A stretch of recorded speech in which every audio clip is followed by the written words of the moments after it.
하루를 시작하는 기도입니다. 우린 누구든지 선하게 살고 싶은 욕심이 있습니다.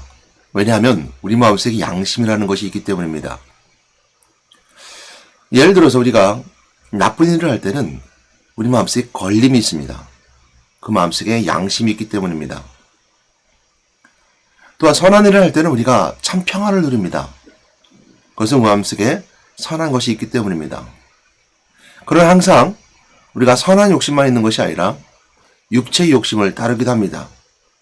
그러므로 우리가 알 수 있는 것은 우리 안에 선한 것과 악한 것이 다투고 있는 마음에 있음을 알게 됩니다.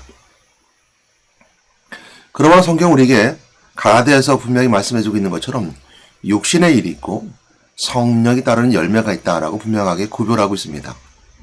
육체의 열매들, 즉 육체의 일들은 음행하고 더러운 것이며 하나님을 멀리하는 우상숭배하며 또 가지각색으로 인간의 타락의 모습을 보여주는 것이 바로 육체의 일이다라고 설명해주고 있고요. 성령의 9개 열매처럼 우리가 성령을 누릴 수 있는 은혜가 있음을 알게 됩니다. 그러므로 우리가 우리 안에서 육체의 일과 성령의 일이 다투게 되는데, 오늘 갈라디아서 5장의 말씀을 보게 되면 너희들이 원하는 것을 하려면 우리가 성령을 따라야 된다라는 말씀으로 우리에게 주시는 메시지가 있습니다. 너희들이 원하는 것을 하려면, 선한 일을 하려면 성령을 따르라, 이렇게 설명해 주고 있죠. 갈라디아서 5장 16절 17절 말씀입니다. 내가 이루노니 너희는 성령을 따라 행하라. 그리하면 육체의 욕심을 이루지 아니하리라. 육체의 소욕은 성령을 거스리고 성령은 육체를 거스리나니 이 둘이 서로 대적함으로 너희가 원하는 것을 하지 못하게 하려 함이라 그랬습니다. 오늘 이 말씀을 통해서 우리가 먼저 서두에 전제적으로 알아야 될 것이 있습니다. 그것은 뭐냐면 성령과 육체 또한 성령과 사단이 대적한다라고 생각하는 착각과 오해입니다. 성령은 우리 육체와 대적하지 않습니다. 성령은 마귀와 대적하지 않습니다. 왜냐하면 성령님은 육체와 대적할 수 있는 존재가 아니시기 때문입니다. 마귀는 성령 앞에 무릎 꿇고 또 마귀는 성령에게 대적할 수 없으며 또한 마귀는 성령이 하는 일에 거할 수 없기 때문입니다. 그럼 왜 오늘 본문에서 말하는 것처럼 이 둘은 서로 대적한다라고 말할 수 있을까요? 한다는 것은 대적은 우리 마음속에 내 마음에서 하는 겁니다. 내 마음에서 다투고 싸우는 것이죠. 성령이 마귀와 대적한다거나 성령의 육체가 대적하는 것이 아니라 성령을 따르지 아니하면 우리는 우리 마음속에 육체의 삶을 살아가게 되고, 성령을 따르게 된다면 육체하는 일들, 육체의 소욕을 거스르게 된다는 것이죠. 그래서 다툼은, 대적은 내 마음속에 내가 하는 겁니다. 이런 개념을 하나 더 생각해 볼 수 있는 게 있는데 무엇이냐면, 세상에 많은 사람들은, 교회 밖의 사람들 말합니다. 교회 밖의 사람들은 교회 안에 있으면 다 거룩한 것으로 아는 것에 있습니다. 성인이야 라고 이렇게 말합니다. 교회 안에 있는 사람도 마찬가지죠. 성인이야. 목사님은 성인이야. 장로님은 성인이야. 우리 집사님은 성인이야 라고 말할 때 그 성인이란 라고 표현하는 것, 이것에 오해와 오류가 있다는 것입니다. 거룩한 사람이 된다는 것이 성인인데요, 우리는 거룩한 사람이 되지 않습니다. 우리는 거룩한 사람이만 하지 않습니다. 우리는 무엇이라고 하면 거룩함을 따라가는 무리들, 또한 거룩하기로 변화되는 무리들, 이렇게 표현한 건 맞습니다. 그래서 성경은 우리에게 이렇게 말씀하십니다. 너희는 성령을 따라 행하라. 좀 우리에게 설명해 주고 있는 것이죠. 그래서 세상 밖의 사람들은 교회에 있는 사람들 볼 때 이렇게 손가락질합니다. 자, 교회에 있는 사람들이 저렇게 거룩해야 됨에도 불구하고 왜 저렇게 살아? 성인인데 성인이 아니야. 이렇게 말할 때입니다. 물론 우리가 교회 안에 있는 사람들은 거룩하게 살고자 하는 것이기에 세상의 사람들이 보기에 거룩한 사람처럼 보여야 되는 것은 맞습니다. 그러나 성인은 아닙니다. 성인이 되는 것이 아니라, 성인인 것이 아니라 성인들처럼 따라가는 삶을 살아가는 것입니다. 그것은 내가 성인이 되는 것이 아니라 성령을 따라갈 때, 성령의 주시는 은혜를 따라갈 때 우리는 거룩하게 변화되는 것이고 거룩한 사람인 것처럼 살아가는 겁니다. 그러면 그 말씀이 이해가 되는 것이죠. 우리 안에 육체의 소욕, 성령은 거스리나니 너희는 성령을 따라 행하라. 내가 이르노니 너희는 성령을 따라 행하라. 그리하면 육체의 욕심을 이루지 아니하리라. 이것이죠. 우리가 성령을 따라 행하는 것이죠.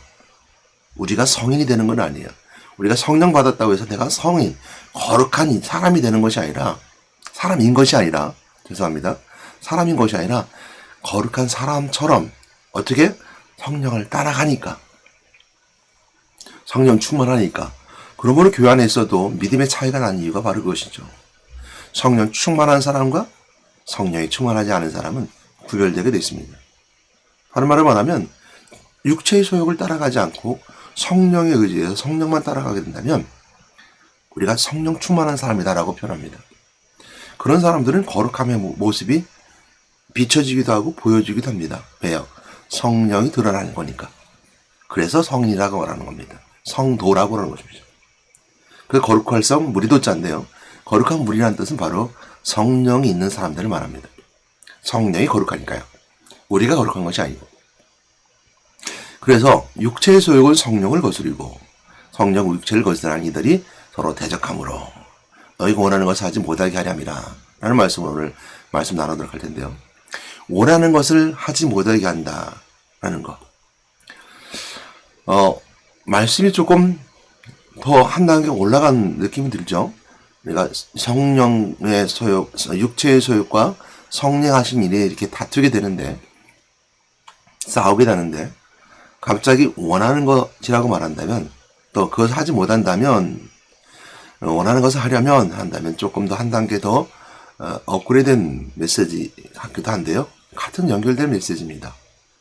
다시 말하면 어느 한쪽으로 치우치지, 어느 한쪽으로, 육체의 쪽으로 끌려가지 않냐고 성령에 따라가고 성령에 쫓아가는 사람들에게는 성령이 하시는 일을 하는 것이고, 육체를 따라가는 사람들은 육체를 하는 일인데, 여러분 마음속에 내가 원하는 것, 내 원하는 것을 하려면 내가 선하게 살고 싶다, 그리고 선하게 살고자 한다 그러면 우리는 거룩함을 따라가야 됩니다. 성령을 따라가야 되는 것이죠. 오늘날 가장 큰 문제 중에 하나가 뭐냐면요, 선과 악을 구별하지 못한다는 것에 있습니다. 그리고 나쁨과 좋음을 구별하지 못한다는 것에 있습니다. 세상에 나그네와 같은 삶을 살아가는 사람들은요, 집주인은 그렇지 않죠. 집주인은 어떻게 하든 바르게 하려고 하고, 집주인은 어떻게 하든 거짓이 없으려고 하지만, 가족끼리 관계에서요, 거름인과 나그네는요, 서로가 남이라 생각합니다. 그러니까 뺏어오려고 하고, 탐심이죠. 때리려고 하고, 무찌르려고 하고, 상해를 가려고 하고, 그래야지 내가 더 높이 올라서고 더 많은 것을 가질 수 있기 때문이죠. 이것처럼 우리가 원하는 것을 하려면 성령을 따라가는 사람, 선한 것을 하려면 선한 것을 따라가야 되는 것이죠.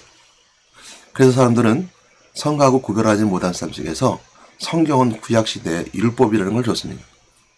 사람들의 고육지책으로 법이라는 걸 만들어놨어요. 그런데요, 교도소를 가고 법을 만들어도 육체를 따라가서 악을 행하는 사람들은 악을 행합니다. 이것이 세상의 모습이기도 하죠. 나그네 같은 사람이란 말이다. 그래서 베드로전서 2장 11절 말씀이 뭐라고 말씀하고 있냐면, 너희 거류민과 나그네 같은 사람들아 말하면서 너희를 권하노니 영혼을 거슬러 싸우는 육체의 정욕을 제어하라 라고 베드로전서 2장 11절에서 말씀해 주고 있습니다. 제어하라는 것이죠. 육체의 정욕을 제어하라. 성경은 그래서 끊임없이 우리에게 그렇게 말씀해 주는 것이 바로 겁니다. 성령을 따라 삶을 살아라. 성령은 처음 여러분들 주어졌습니다. 예수 믿는 사람들에게요. 그리고 믿지 않는 사람들에게는 창세기 3장에 나오는 것처럼 양심이라는 것이 있습니다. 누구나 다 아담의 자손이고 아담의 영향을 받은 사람에게 하나님 그 마음속에 하나님의 마음을 심어준 것이죠. 그러니까 선한 마음을 심어줬지만 육체의 정욕이 그를 덮어버렸어요. 그리고 율법 아래 있게 되며 율법으로 오히려 더 법을 죄를 통해서 악용하죠. 그래서 나쁜 짓 하는 사람들은 그 법을 악용합니다. 불법으로 세워진 나라는 결국 멸망할 수밖에 없어요. 교회도 마찬가지입니다. 여러분 교회 안의 사람들이 결국 불법을 행한다면 그거는 성령을 따라가는 사람이 아닙니다. 그래서 불법으로 세워진 나라는 그 불법으로 인해서 망하고 결국 퇴보할 수밖에 없는 거예요. 성령으로 세워진 나라, 하나님의 나라. 여러분 오늘도 성령을 구하는, 성령 충만을 구하는 여러분 되시기 바랍니다. 그 비결은 오직 그리스도의 은혜를 누리는 것이죠. 하나님을 만나게 하셨던 그 그리스도, 또 내 죄를 용서하신 그리스도, 마귀를 포로부터 해방받으신 그리스도, 이걸 항상 내 마음속에 누림을 통해서 은혜 가운데 이것을 우리 안에서 끊임없이 되새기고 또 사상화시키고 또 누리게 되면서 성령 충만을 누리게 되는 겁니다. 왜냐하면 성령이 아니고서는 그리스도를 알 수 없을 뿐만 아니라 하나님의 영이 아니고서는 하나님을 계획하지 알 수 없기 때문입니다. 그래서 그리스도의 은혜를 누리면 성령이 그리스도를 알게 하심을 통해서 성령 충만함으로 여러분들이 원하는 길을 열어줄 겁니다. 잘 되기 원하십니까? 선한 삶 살기 원하십니까? 여러분 하는 일이 바르게 올바르게 돼서 크고 놀라운 일을 하기 원하십니까? 성령을 따라 행하라. 이 말에 순종한 여러분 되시기를 주님의 이름으로 부탁드리고 건면합니다. 하나님 감사합니다. 오늘도 이 말씀 하루하루를 하게 하신 하나님께 감사드립니다. 성령을 따라 행함을 통해서 성령의 9가지 열매를 맺으신 저희들에게 인도해 주시옵소서. 사랑과 희랑과 화평과 온유와 충성과 절제니 하는 말씀, 오래 참음까지도 모두가 다 9가지 열매를 통해서 영광 드린 저희들에게 인도해 주시옵소서. 오늘도 그리스도 안에서 성령 충만을 구하는 저희 영혼들이 되게 축복하여 주시옵소서. 예수 그리스도의 이름으로 기도드렸습니다. 아멘.